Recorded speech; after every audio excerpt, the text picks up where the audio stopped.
Tudo bem? Hoje vamos falar sobre o acidente de Goiânia com o Césio 137. Para essa aula online, aula à distância, a gente vai usar essa ferramenta que é o Loom. Basicamente, eu estou gravando os slides, gravando a minha tela durante a apresentação. E aí vou salvar e deixar disponível para vocês no Moodle. Possivelmente agora, quando vocês estiverem assistindo, vocês estarão vendo já pelo Moodle, certo? Só vou posicionar aqui melhor a minha tela. No canto, acho que atrapalha menos, para a gente começar. Bom, o acidente radiológico de Goiânia foi classificado como o maior acidente radiológico em meio urbano do mundo. Essa é a primeira informação que a gente precisa saber. É um acidente que a gente discute bastante durante o curso de proteção radiológica, exatamente porque é um acidente que teve proporções assim, internacionais. A gente precisou de ajuda de outros países para solucionar o problema. E é um assunto estudado no mundo inteiro. Como eu já disse, o pior acidente em meio urbano, radiológico em meio urbano do mundo. O professor Flávio já comentou com vocês alguns aspectos do acidente, e na aula de hoje a gente vai discutir mais detalhadamente como de fato ocorreu esse acidente e as implicações desse acidente, as consequências dele.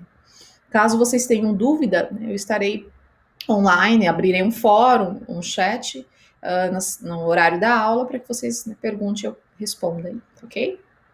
Bom, a primeira coisa que a gente precisa saber sobre o acidente é quando ocorreu.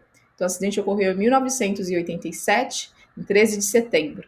Tá? Ocorreu em Goiânia, no estado de Goiás, e o acidente consistiu da ruptura, a abertura de uma fonte radioativa selada. Essa fonte radioativa selada era usada no equipamento de radioterapia e ela consistia de uma fonte que tinha césio-137, um elemento radioativo. E esse acidente, como que de fato ele ocorreu, foi quando aqui catadores de papel encontraram o equipamento abandonado e acharam interessante, então, vender o equipamento para o ferro velho da cidade, ali da região. E aí, até por conta do valor financeiro, né, já que tinha bastante blindagem.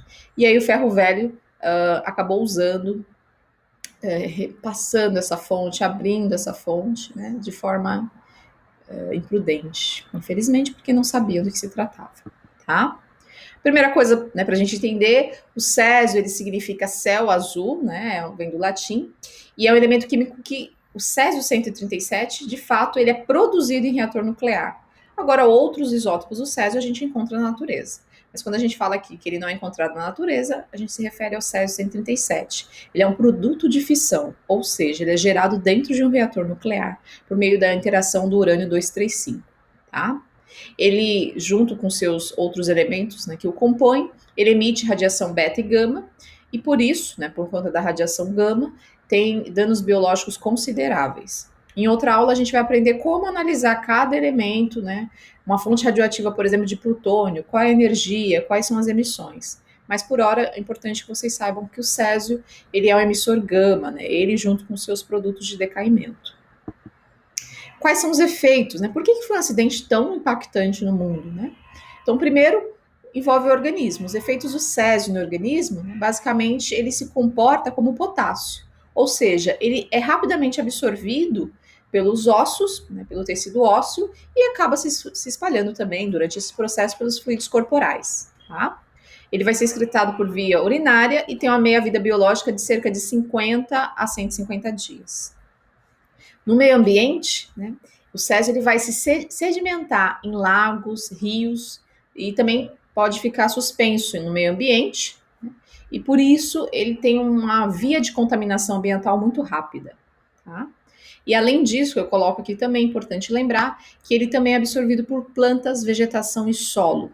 Então, olha só as características físico-químicas do césio, né? Ele é absorvido por plantas e solo, né?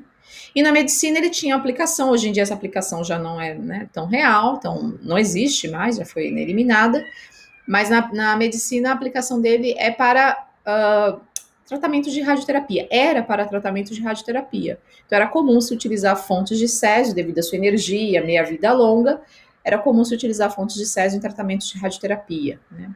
A meia-vida dele é de 30 anos, 33, né, aproximadamente, aí com uma margem.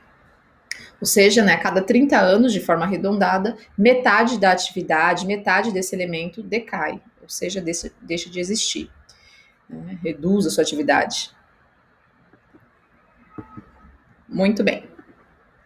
Qual foi o fundo histórico desse acidente? Então, a gente já sabe que o césio tem propriedades químicas interessantes, como, né, de se dispersar facilmente, e no corpo ele é absorvido pelos ossos, e também pelos fluidos corporais. Mas qual é o contexto no qual ocorreu esse acidente?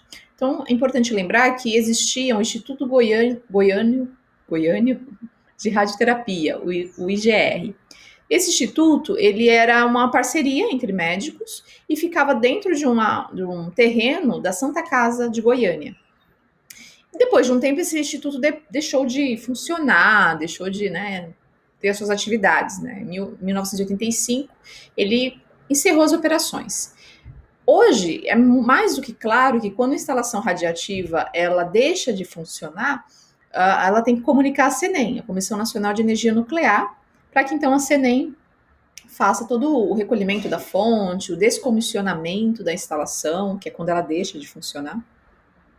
Mas isso há indícios de que isso não foi feito. Eles, né, o Instituto Goiânia, depois do acidente, no momento da sua defesa, argumentou que sim, tinha comunicado a CENEM, mas de fato há fortes indícios de que isso não foi feito. Tá? Então, essa parceria entre esses médicos, né, proporcionou a criação dessa clínica, desse Instituto Goiânia, e esse instituto tinha, entre seus equipamentos, um equipamento de teleterapia, que é aquele equipamento usado no tratamento do câncer, na radioterapia, que tem dentro dele uma fonte radioativa. A fonte radioativa desse equipamento era o césio-137. Importante lembrar que hoje em dia a gente não tem mais equipamentos desse tipo, ou se existem, já estão em descomissionamento. Esse instituto, quando deixou de funcionar em 85, ele foi abandonado, ou seja, deixou seu equipamento dentro do instituto e a instalação, uma clínica, né, com o tempo passou a ser vandalizada. Né? Então começaram a roubar janelas, telhados, a porta do instituto, até que de fato a gente ficou com uma situação como essa aqui na foto. Vocês podem observar. Aqui a gente observa o instituto, né, abandonado, né, você pode até ver, né, teto, janelas, portas, né, totalmente foram roubados esses itens e o equipamento continuava ali dentro. Então, o ideal é que existisse um sistema de segurança, alguém acompanhando esse equipamento, monitorando, um guarda, até que a CENEM viesse buscar ou fosse entregue à CENEM. Mas não foi o que aconteceu, né, como a gente observa na foto, tá?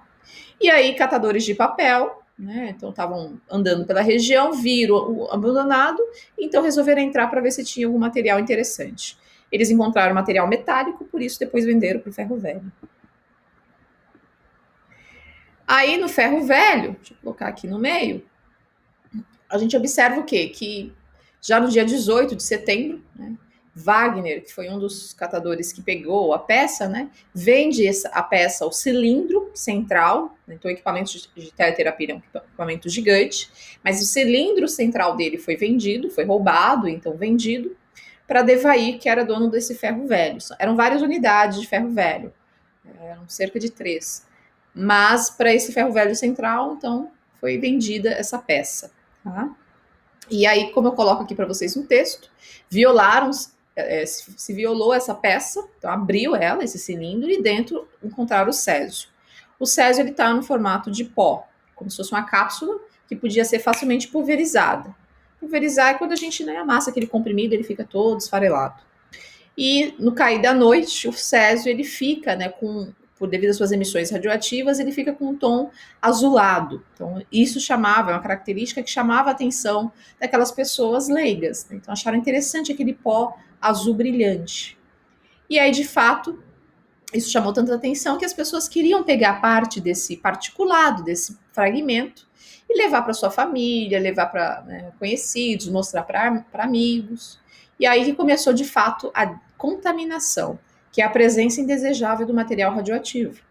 Então, se levou para casa, para a esposa, perto de filhos, pegaram facilmente, né, o pó, se espalhava na mão, e devido às suas características radioativas, né, alta energia, emissões beta e gama, isso começou a causar efeitos biológicos. Tá? Aí, durante todo esse período aí do dia 18 até o dia 29 de setembro, né, 10, 11 dias, foi compartilhado esse material por diversas pessoas. Então, pessoas manipulavam o material, depois acabavam ingerindo alimentos, pessoas queriam pegar parte desse fragmento de césio e usar como anel, né, aliança, fazer como um enfeite de anel. Colar, pessoas queriam, né, guardava para mostrar, carregavam no bolso. Então, durante esses 10, 11 dias, a contaminação naquela região, na rua 57, que foi o principal foco de contaminação, começou a se espalhar intensamente.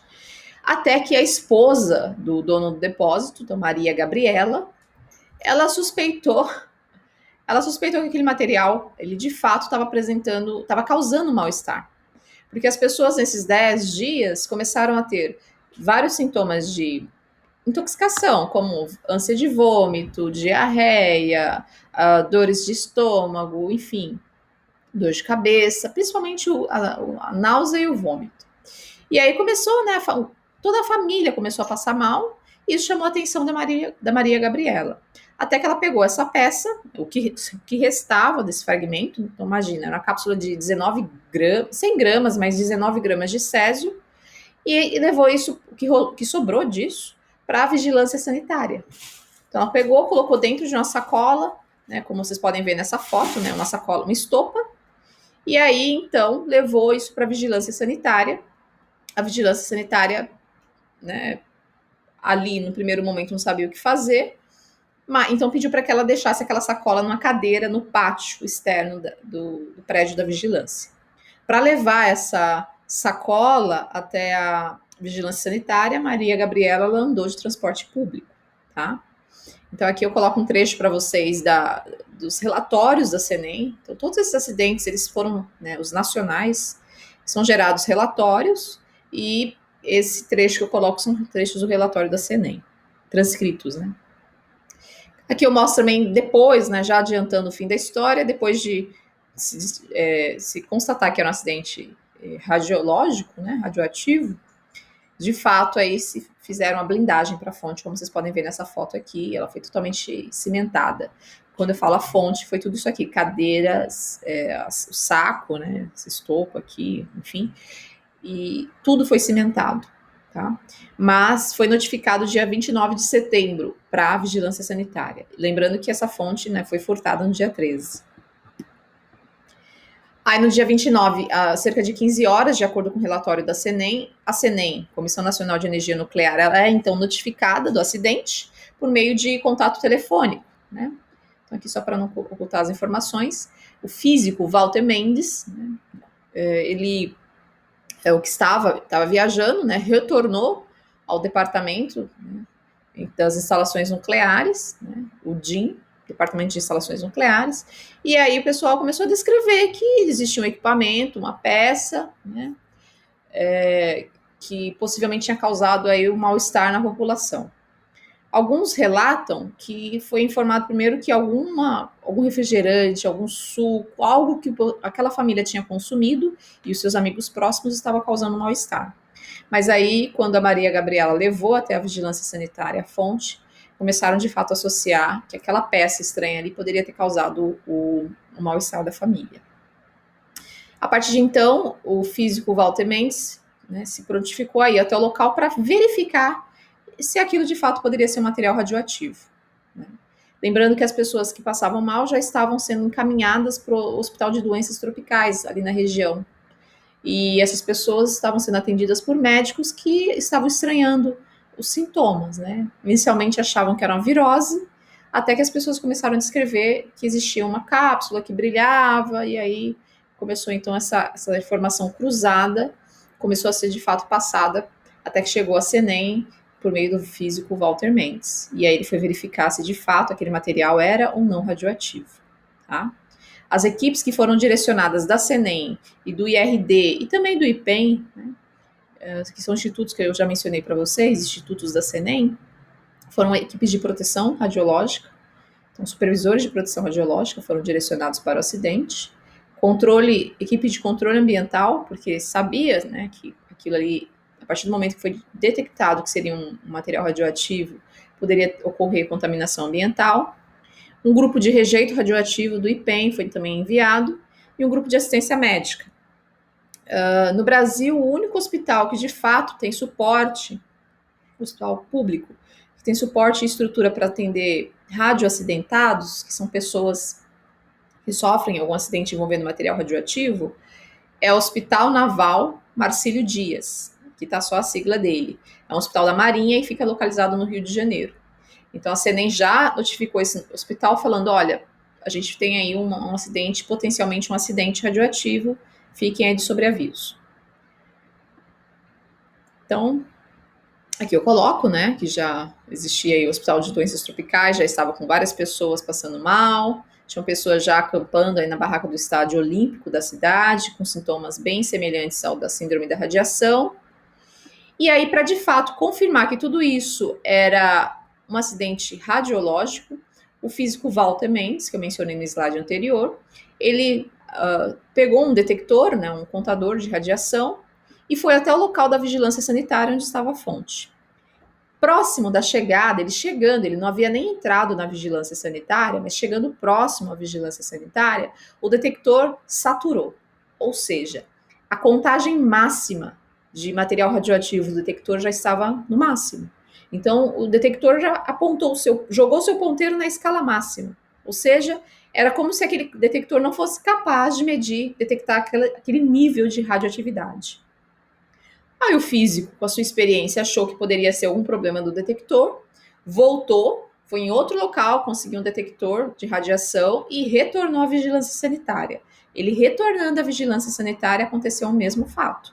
O detector teve a sua saturação, né, a sua contagem saturada. Então, a escala, né, o ponteiro foi até a escala máxima, chegando às proximidades da vigilância. E aí ele, então, percebeu que se tratava de um acidente de grandes proporções. Tá? Aí, claro, quando isso começou a se constatar, falou, não, será que esse material radioativo, será que esse material radioativo ele é procedente de algum equipamento? Então a CENEM já tinha o seu banco de dados das instalações radiativas que tinham fontes, então lembrou, né, entrou lá e viu que tinha uma próxima àquela região, não tão próximo, mas o mais próximo daquela região, existia uma empresa, um instituto que tinha uma fonte de césio. Então, a primeira conduta, né, além de fazer a medição na vigilância sanitária, foi verificar nesse instituto se a fonte estava lá. Então, como eu coloco aqui, né, técnicos do IPEM, que é o departamento da CENEM lá em São Paulo, e diretores do departamento de instalações nucleares chegaram em Goiânia, próximo aí da meia-noite, já do dia 30 praticamente, e então foram no local onde estaria a fonte de césio 137. Aqui eu tenho que corrigir, tá? É CS, aqui tá CR. E essa fonte deveria estar lá na rua Paranaíba, né, no 1587, no Instituto Goiano de Radioterapia, mas ao chegarem lá, a fonte não estava, ela havia sido furtada. Então eles associaram a fonte na vigilância sanitária com a ausência da fonte no Instituto Goiano e falou, pelas características de atividade, alta atividade, possivelmente é o césio, a fonte foi roubada e agora encontramos a fonte. Então, foram tomadas medidas imediatas de radioproteção, tá? Já no dia 30 de setembro. Aqui, 2 ruas foram isoladas, né? Então, a gente coloca aí, principalmente, a rua 57, né? Casa 68, e a rua 17, que é o setor aeroporto, era um bairro dentro daquela região. Então, isolaram aquelas 2 ruas, porque foi na rua 57 que a fonte foi, de fato, rompida e pulverizada.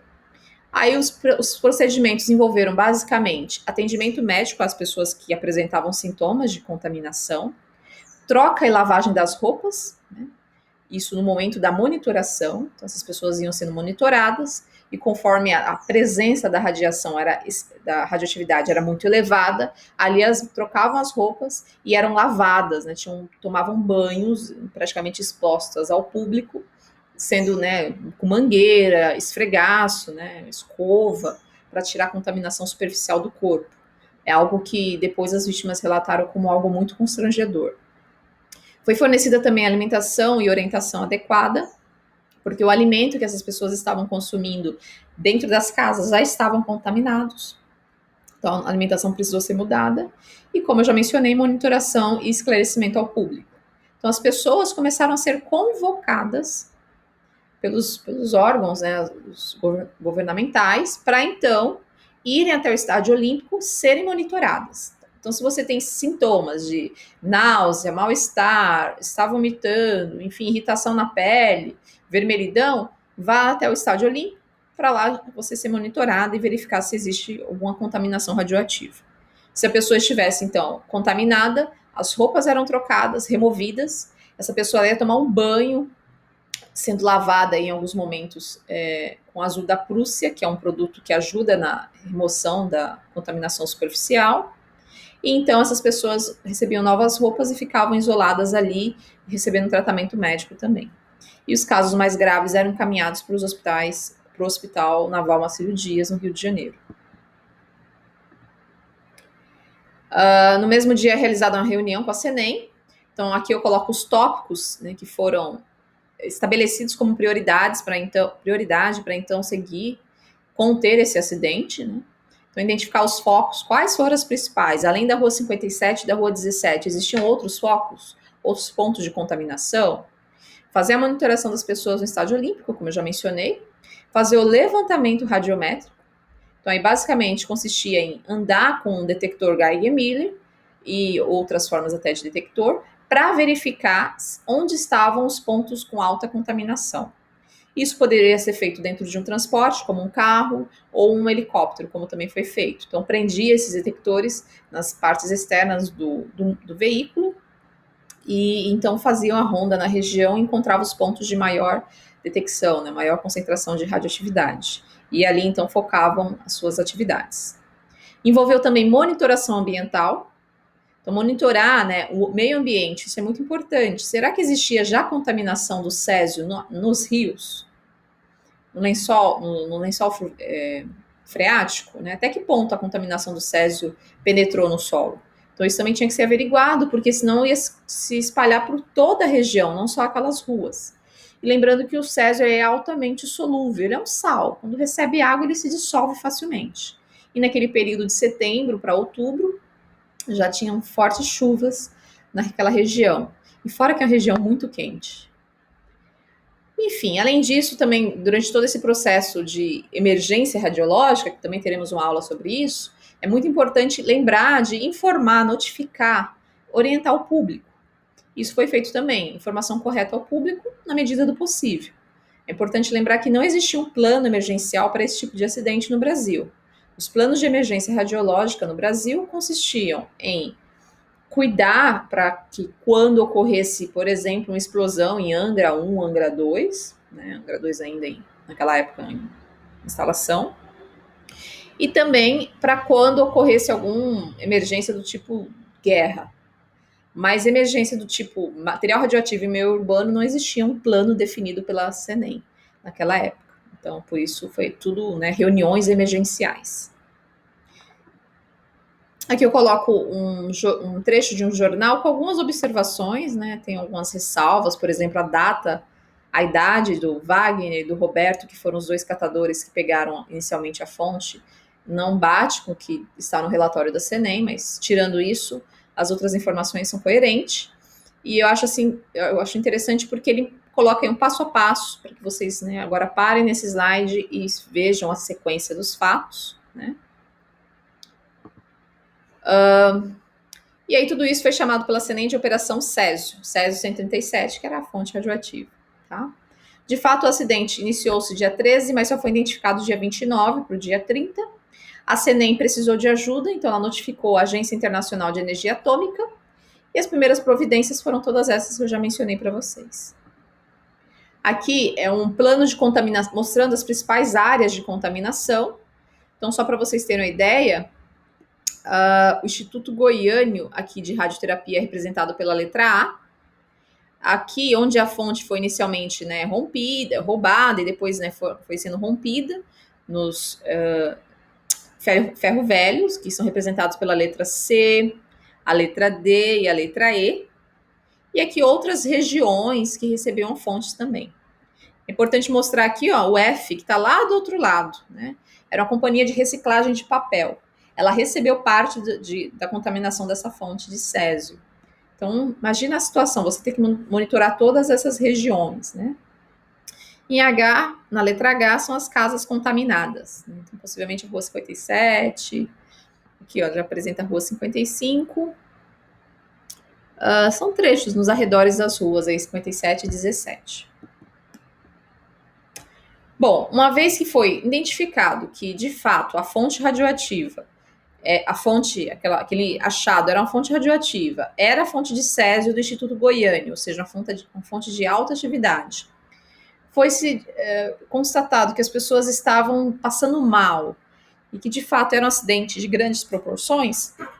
Então, entre as primeiras medidas tomadas pela CENEM, uma delas foi, além da monitoração, enfim, orientação, foi fazer a descontaminação dos locais contaminados. Então, como que você descontamina uma casa totalmente contaminada por césio 137? É isso que essas fotos mostram, né? Então, primeiramente, lembrando que se tratava de emergência radiológica, os profissionais deveriam ser adequadamente aparamentados, né? Então, usar as vestimentas de proteção radiológica. Aqui a gente observa um colega vestindo o outro, como vocês fizeram lá na sala, né? A máscara, né? Aqui no caso, de face completa, né? Aqui também a touca, todo, né, o avental, Tyvek, enfim, entre outros, né? Aqui nessa outra imagem ao fundo, a gente observa que era um avental já plástico mesmo. Então, primeiro passo é uma emergência radiológica. Então, vamos proteger os profissionais que irão fazer essa descontaminação, os profissionais que irão fazer a monitoração. Então, vestiram suas vestimentas de proteção radiológica, um calor de 40 graus na região central do país, na região ali que é quente. Quem conhece Goiânia, Mato Grosso, sabe que temperaturas elevadas, ainda mais próximo aí o verão, primavera e verão. Então, eles tinham que vestir essas roupas e fazer o trabalho aí braçal, né, expostos aí não só à radiação, mas o calor também, o clima quente da região de Goiânia.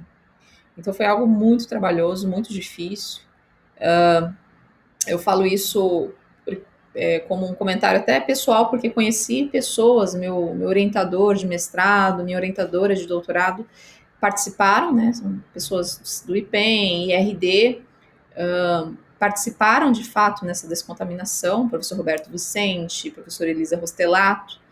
Então, eles contam as dificuldades que passaram para fazer esse tipo de descontaminação.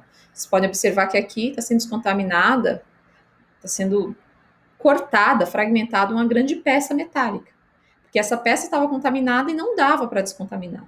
Então, tinha que cortar em pequenos pedaços, colocar dentro de tambores ou caixas metálicas, para então ser considerado o que a gente chama de rejeito radioativo. Nessa imagem mais inferior, a gente observa casas sendo demolidas, foram cerca de 7 casas totalmente contaminadas, que foram demolidas e colocadas dentro de tambores radioativos. Tá?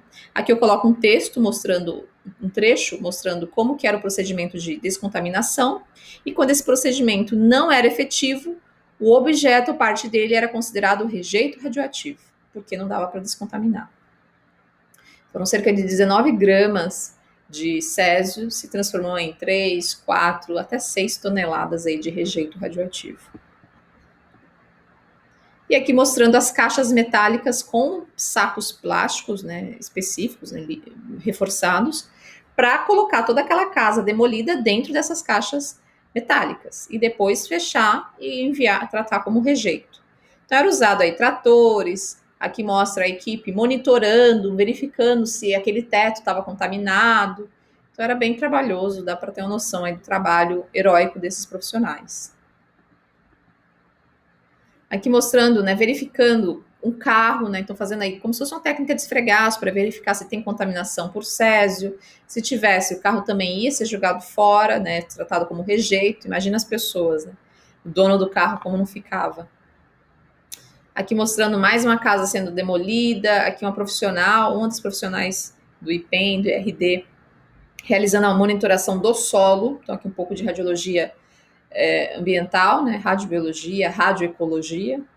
E aqui o trator dispensando aí o solo. O solo também foi tratado como rejeito, né, cerca de 1 metro de solo teve que ser escavado e removido porque o césio tinha se espalhado por ele. Bom, como eu mencionei, era realizada a monitoração do césio, né, não só das pessoas, mas também do meio ambiente. Como os 7 principais focos foram identificados, foi a partir daí que foi então realizada toda essa descontaminação que eu já mostrei para vocês.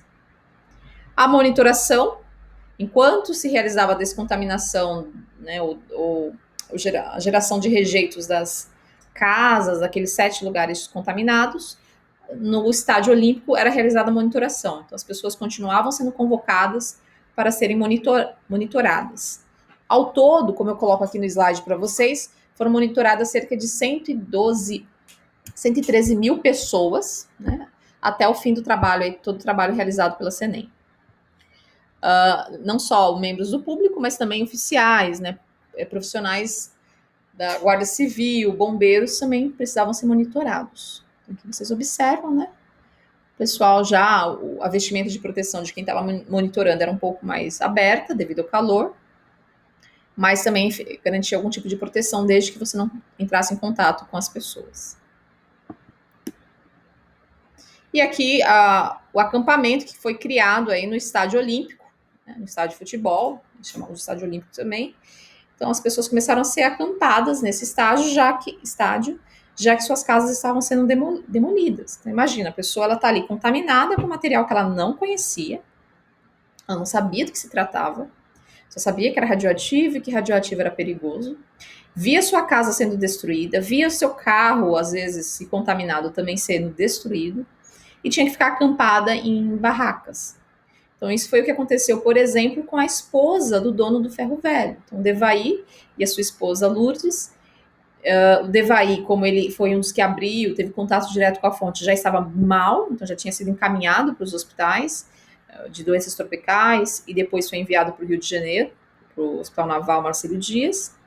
Então, a Lourdes, como esposa, não tinha mais a casa, porque a casa estava sendo descontaminada, demolida, e ela teve que ficar, então, no estádio olímpico.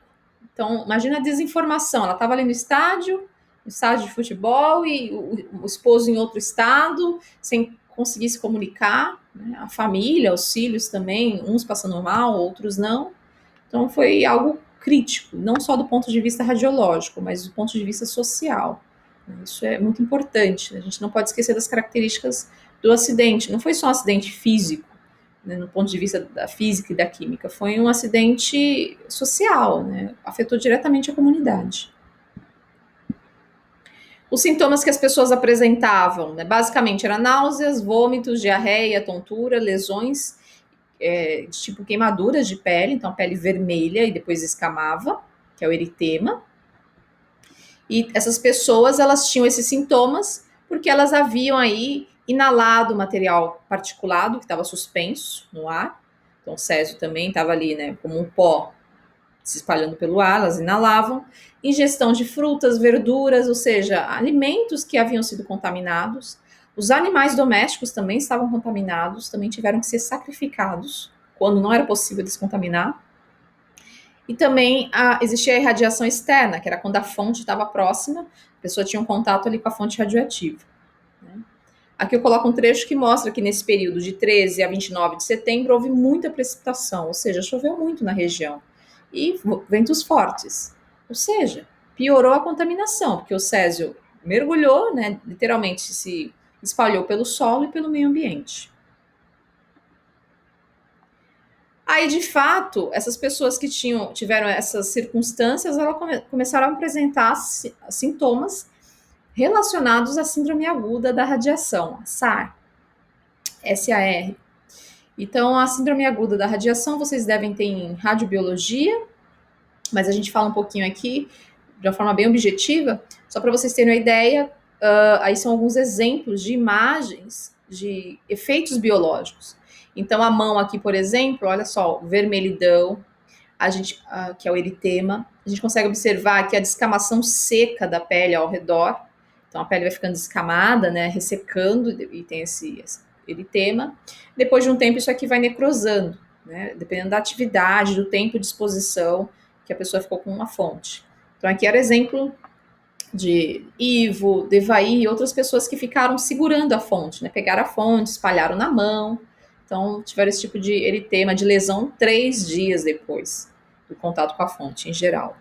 Aqui, quando a fonte foi colocada no bolso para ser levada para casa, né, de das vítimas, então observe aí também, já passou pelo eritema, pela descamação seca e úmida, e aqui a gente observa já a fase de necrose, né, então o tecido já está morrendo.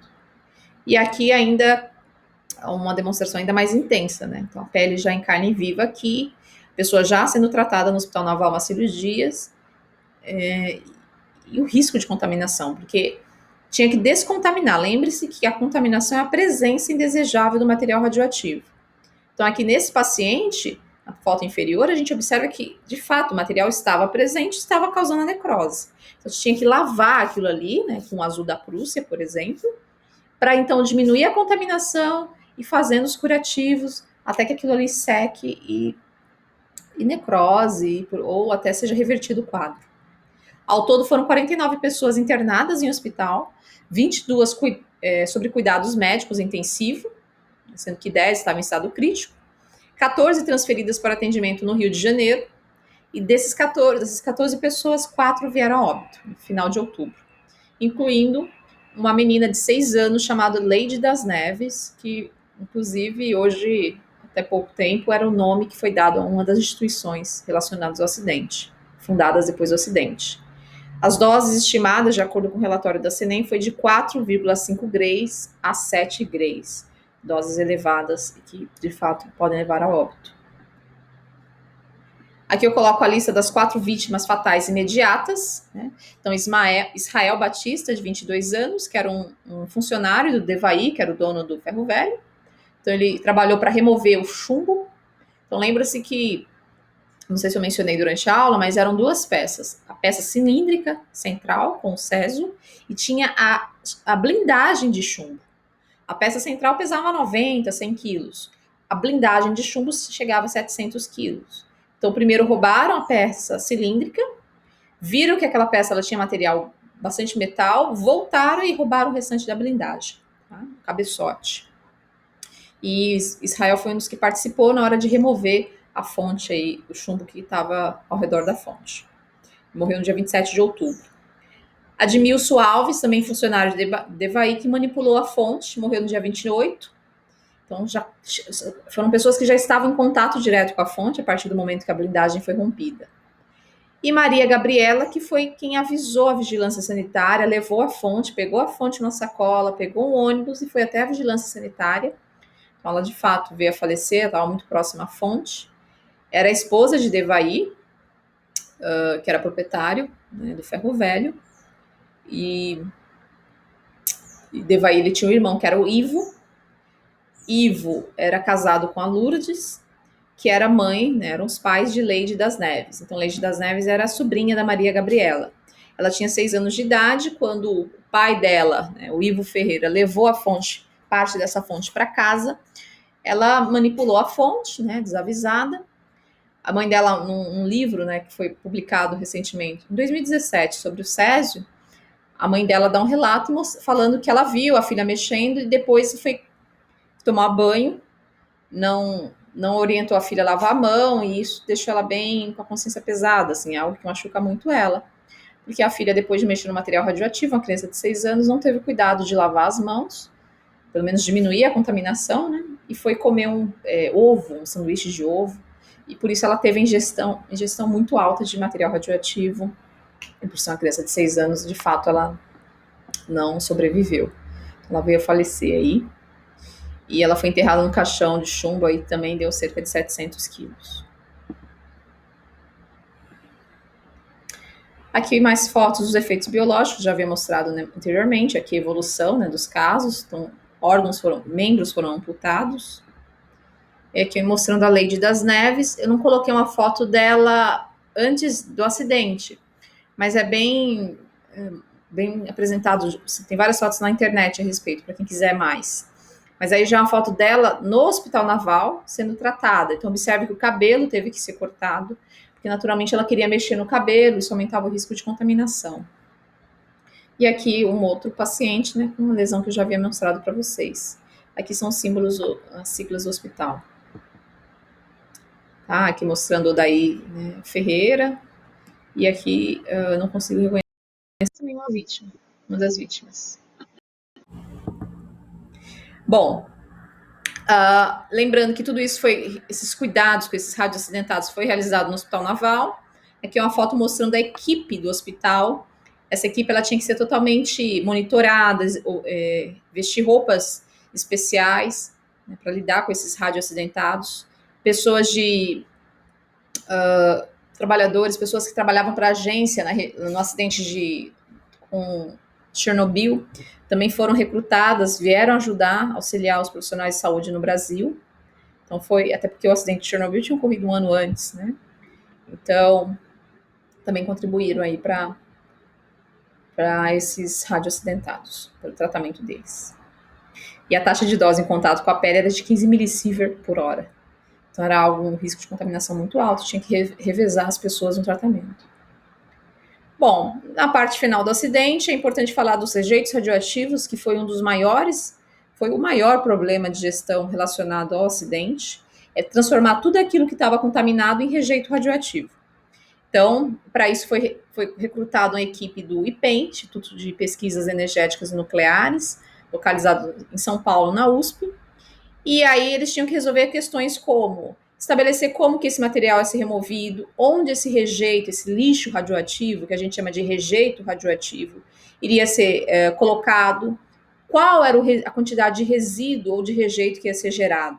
Então, tudo isso era um trabalho final, mas grandioso a ser realizado. Aqui, a gente faz a divisão dos principais rejeitos. Então, basicamente, 85% do volume era solo, sucata, que era ferro velho, estava contaminado, né?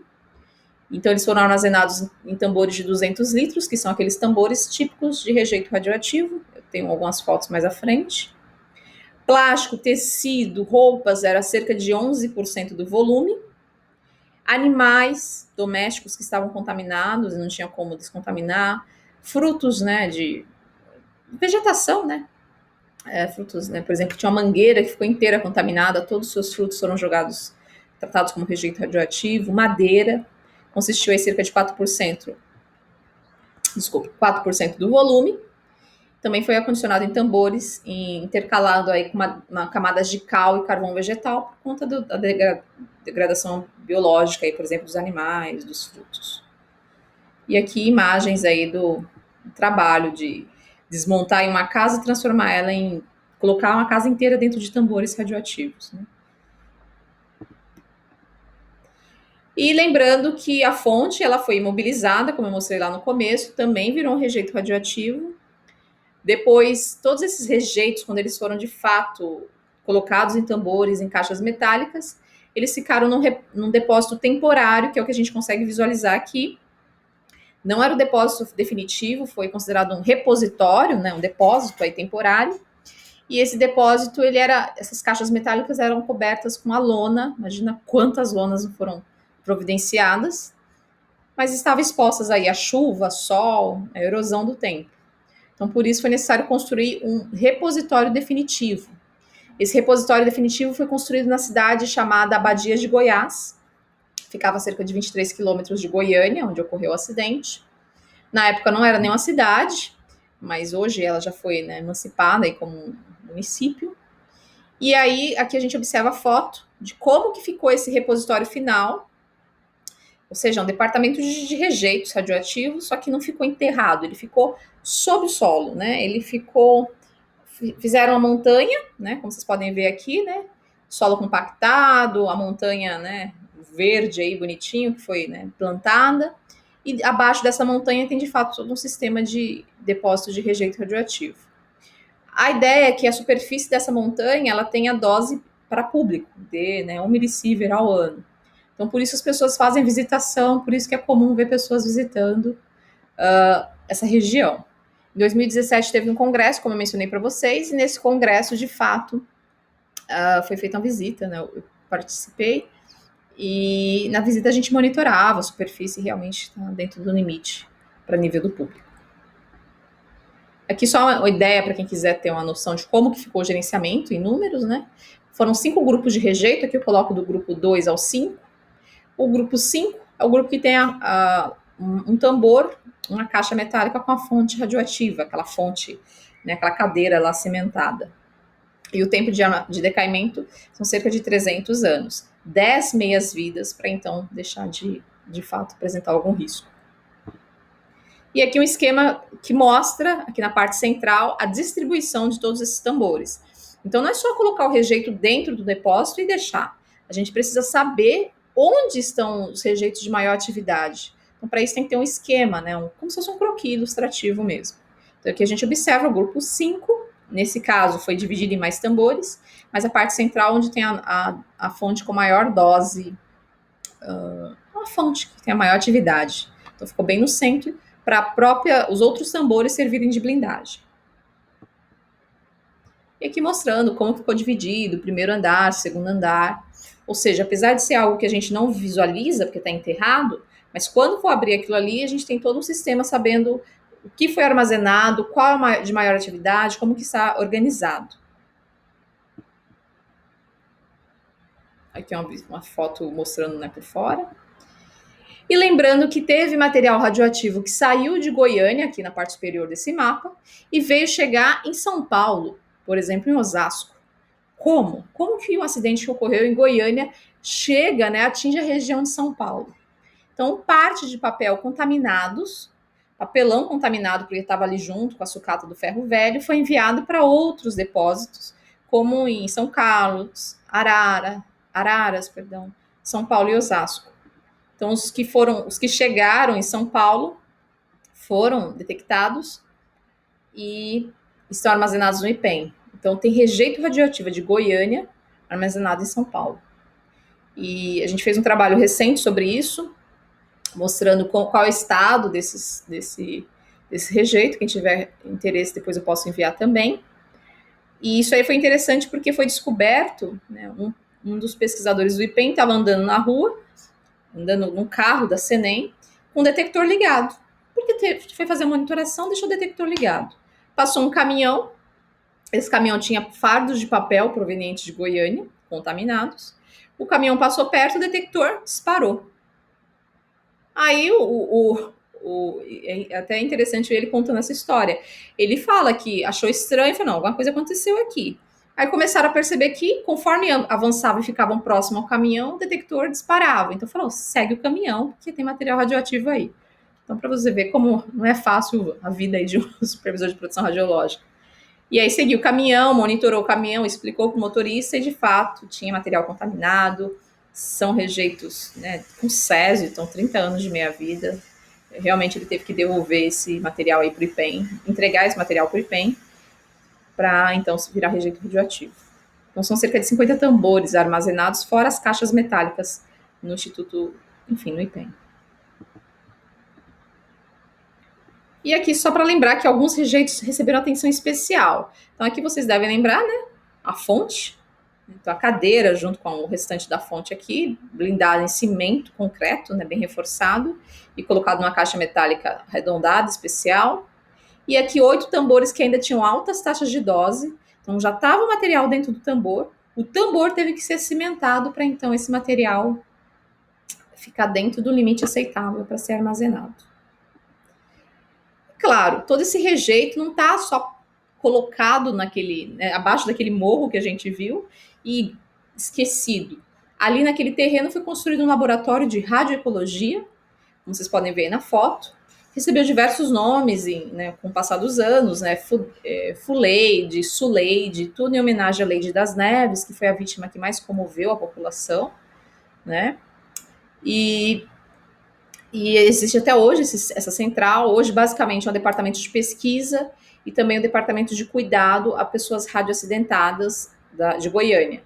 Então, pessoas que foram vítimas, que não morreram, mas que, né, tiveram sequelas, elas são monitoradas, têm cuidados como, por exemplo, saúde, médico, dentista, enfim, psicólogo, tudo aí nessa central em Abadia de Goiás.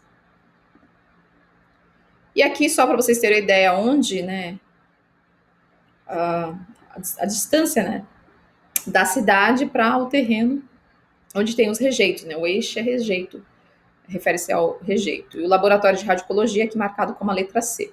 Então aí são 2 pontos, 2 depósitos, tá? São 2 morros, né, com rejeito radioativo, repositório, né? E aqui a central onde monitora essa região e faz o cuidado também das vítimas. Isso foi tão importante para a Abadia de Goiás, que em dezembro de 95, como vocês podem ver, a bandeira da cidade, né, que era um distrito, foi elevada a município, passou a ter o símbolo o trifólio aí da radiação. Então, como um marco, lembrando que a cidade contribuiu aí para armazenar os rejeitos. Eles se orgulham disso, e aí eu achei uma informação interessante. Hoje, como está, né? Então, aqui a gente observa a Rua 57, a casa que, né, nas fotos aparece sendo demolida. Hoje, né, totalmente cimentada. As pessoas fizeram um grafite no final da rua, aqui dá para ver, né, mostrando material radioativo. E aqui em destaque no canto, que é o tema do slide inicial da aula, eles fizeram esse grafite como memorial de 30 anos sem a Lady das Neves, que foi a principal vítima. E aqui é mostrando um detector, não dá para ver os parâmetros de medição, se é micro, cível, enfim, mas a gente sabe que está dentro do parâmetro dos limites estipulados. Certo? Aqui eu coloco algumas referências, para quem quiser consultar mais. É importante lembrar que também foi publicado, eu coloquei aqui, acabei esquecendo de mencionar. Então, existe um livro, né, 30 anos, o Césio 137. Esse livro é um livro de fotoreportagem. Vou deixar disponível para depois, quando a gente retornar às aulas, né? Quem quiser dar uma olhadinha, eu acho que é importante. Ele fala mais detalhadamente sobre a mãe da Lady das Neves, as pessoas que de fato participaram. Tem trechos, né, de entrevistas que foram realizadas. É um documentário bem interessante. Depois, até eu usei para montar a aula. E para finalizar, acho que vale a pena a gente ver um vídeo sobre isso. Vou colocar aqui para vocês um vídeo curto que conta todo o acidente. Em setembro, Goiânia se prepara para comemorar 54 anos. No penúltimo dia do mês, o que prometia ser uma tranquila primavera se transforma em pesadelo. Como um raio que cai sobre a cidade, a população descobre que uma ameaça se espalha pelas ruas. Um aparelho de radioterapia abandonado e aberto a golpes de marreta num ferro velho liberta a misteriosa luz azul. Luz da morte, da tragédia. A cidade está traumatizada. Chega um estranho exército. Batalhões de técnicos armados com aparelhos nunca vistos aqui. Casas são isoladas, ruas interditadas. Os primeiros contaminados são atendidos no Estádio Olímpico. Do lado de fora, o povo faz filas para o teste de contaminação. O embarque de alguns pacientes para o Rio é uma cena que mostra a gravidade da situação. Passado o susto inicial, a tragédia do Césio começa a despertar indignação. Os goianienses e todos os brasileiros descobrem que aquele acidente poderia ter acontecido em outras cidades. A energia nuclear mostra uma realidade cruel e deixa claro que o uso desse recurso exige, além da tecnologia, muita responsabilidade. Esta passeata no centro de Goiânia não denuncia apenas o que aconteceu na cidade. Coloca em xeque a política nuclear do país conduzida pela CENEM, a Comissão Nacional de Energia Nuclear. A emoção volta com a morte das 2 primeiras vítimas da radiação. Há tumulto no cemitério e uma tentativa de impedir o sepultamento. Para algumas pessoas, os caixões contêm lixo atômico e não corpos de seres humanos. No começo de novembro, uma boa surpresa.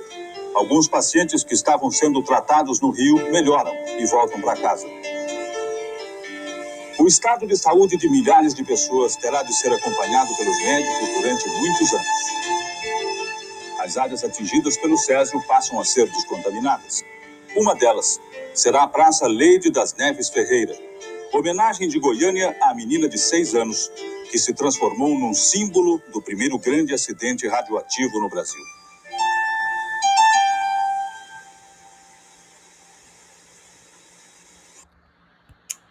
Então, a gente observa aí o impacto do acidente, né? Uma coisa importante que a filmagem mostra, o vídeo mostra, é que o enterro dessas vítimas foi cercado por tumulto e confusão.